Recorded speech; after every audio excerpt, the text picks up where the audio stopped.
Mooseman bike course for the half Ironman and the international distance triathlons for the Mooseman bike. We're on our way leaving Wellington State Park at the beginning of the bike course right now before we head out and hit the beginning part of the course, which is on West Shore Road here, which is going to hug Newfound Lake. We're going to take a right here. Freshly paved course for a good part of the course all around the lake here this year, which will be a great addition. First few miles of the course are pretty fast. There's just slight rollers, mostly flat here. The biggest challenge here is if it's windy here. You get the wind off the lake here, which you can see here on your right. Your first glimpse of Newfound Lake after getting out of the swim a few minutes ago. You can get a really scenic view here of the lake on your right. This is a great place to get your cycling legs under you after you get out of the swim, because it's a pretty flat, fast section through here. We're about to approach the majestic granite ledges here on the left. The bike course is actually a fairly challenging bike course. Fairly technical, lots of twists and turns here, very, very scenic. Some good climbs too that we'll point out too, where you probably want to be prepared to get into your small chain ring before climbing these hills. Some pretty good descents too, and then lots of flat sections as well. It's got a little bit of everything. As you can see too, the first few miles we basically hugged the shore of Newfound Lake before we head inland for a little while. Most of the course is really quiet. And as you can see here, we're about getting into the part where it starts rolling a little more. You've got a decent climb here. You're going to get some good downhills. You get a pretty good downhill here to pick up some speed before you hit a few more hills coming up. On your left is Camp Waikasuta, home of the Moose Village, where the Carbo dinners are. Some good climbs in here too for you. They're short. We're about to hit a fairly long, pretty much have a descent here all the way down into Hebron Village before you can take a right at Hebron Village. Pretty fast section for the past 4 miles or so. We're approaching our first turn of the course. We're going to take a right here on North Shore Road.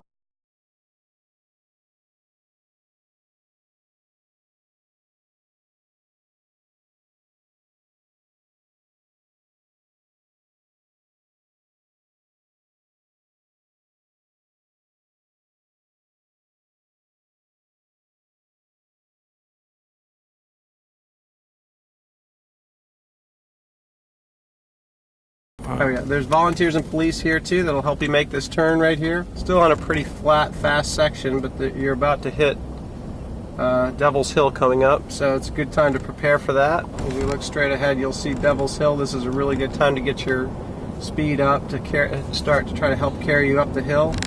You're definitely going to want to be in the small ring for this hill. It's sort of a two-tiered hill. You get a little respite there for a few feet in the middle. This is the toughest climb on the course. You'll be greeted by El Diablo here as you pass by. The good news is what goes up must come down, so right after this we have a pretty good descent on the other side here. Recover from that climb. There's a very fast section through here. And lots of rollers through here. Right here you got a pretty decent climb up to the next turn onto 3A. Here we're going to make a right on 3A, which is also called the Mayhew Turnpike here. A lot of slight downhill here where you can let your legs recover from all those rollers that you just went through. 3A is a pretty fast straight. You got a long stretch here where just slight rollers and a lot of downhills too to really recover from those hills we went through before we're going to hit the next stretch of hills. Probably the biggest issue here again is wind, if it is windy here on the lake. Other than that, it's a very fast section of the course. The half iron, we're going to be taking a right-hand turn up here. If you're doing the international distance, you're actually going to just stay straight here on 3A. Well, for the video purposes, we're going to show you the part for the half iron. We're taking it right here on Whittemore Point North and circling back around to Whittemore Point South before we return to 3A.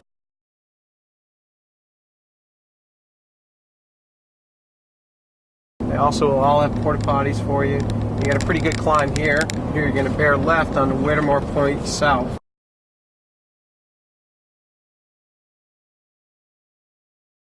Downtown Bristol we'll talk about a little bit. That's the area that's the most sketchy.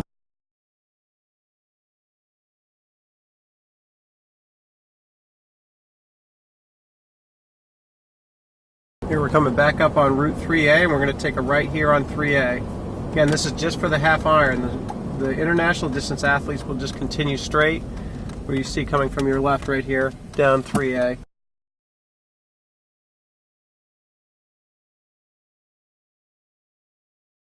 And then there's a big hill in Alexandria, which is a big downhill, but it's a sweeping turn to the right. and you're going down there, it's pretty easy to carry momentum going down that hill and go off to the other side of the road, across the yellow line. Looks like church is just letting out here. Pretty much all downhill here, right into downtown Bristol. The International, there's one water stop with Gatorade, Endurance Formula, water, and Cliff Shot energy gels at it. On Sunday for the half iron, there are 5 aid stations out there on the bike for you. The 1 mile stretch where we go through downtown Bristol is controlled very well by the police, but this is probably the one key area for you to make sure you're careful, because there are some cars through this section.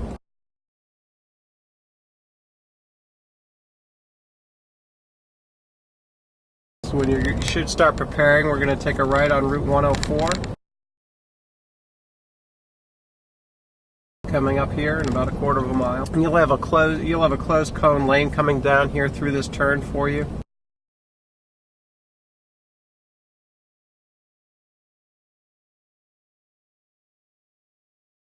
.104 is another part of the course too where you can be affected by the wind because it's a little more open. You do have a really nice big shoulder to bike in here too. It's also sneaky in terms of climbing. It's a fairly long sustained climb all the way to Cass Mill Road for the most part. It's not steep, but it's long. It's probably about 4 miles until we hit Cass Mill Road, and it's just slightly uphill. So here's a pretty long grind here. Not steep, but it just goes on for quite a while.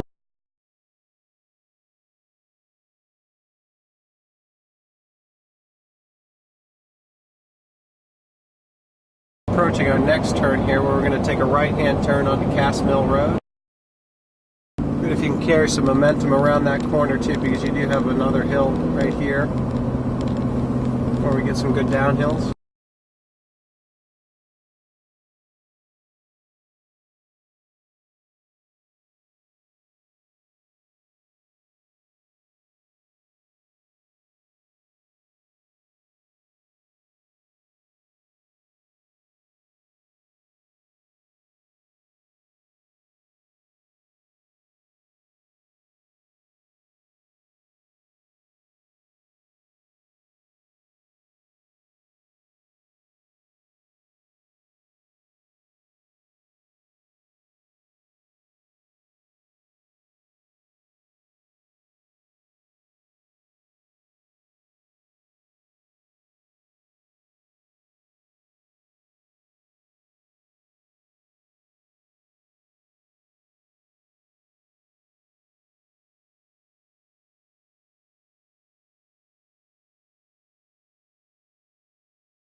We're approaching a rather big downhill, which is a place you really want to be careful because it's a sweeping right-hand turn and it's a pretty fast descent. We'll have plenty of volunteers here alerting you to it. Definitely listen to them.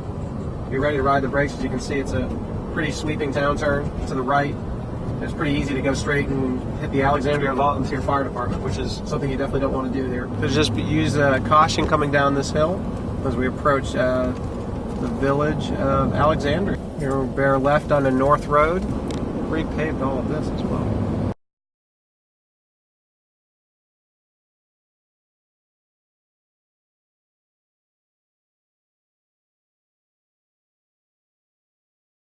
Here we're going to bear right onto Fowler River Road.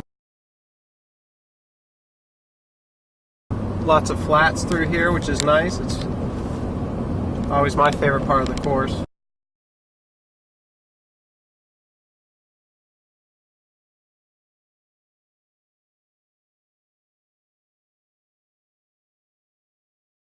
Here we are, we're going to take a left right here at West Shore Road, as before we head back to Wellington State Park, here right at Frosty's Dairy Bar. The good news is too, you're all done in the hills. Nice flat, fast section right back to T2. If you're doing the half iron, you're going to actually do this loop twice, so you're going to pass by Wellington State Park and go out and do this loop again. If you're doing the international distance, you're going to turn right into Wellington. We're approaching the park here. We'll have a coned closed lane here coming back into the park, where you're going to turn right or go straight for your second loop, or turn right to go back to the park and T2, begin your run. And you're done and you're ready to hit the run course. Thanks for joining us. This is Keith Jordan, the race director for the Mooseman Triathlon Festival.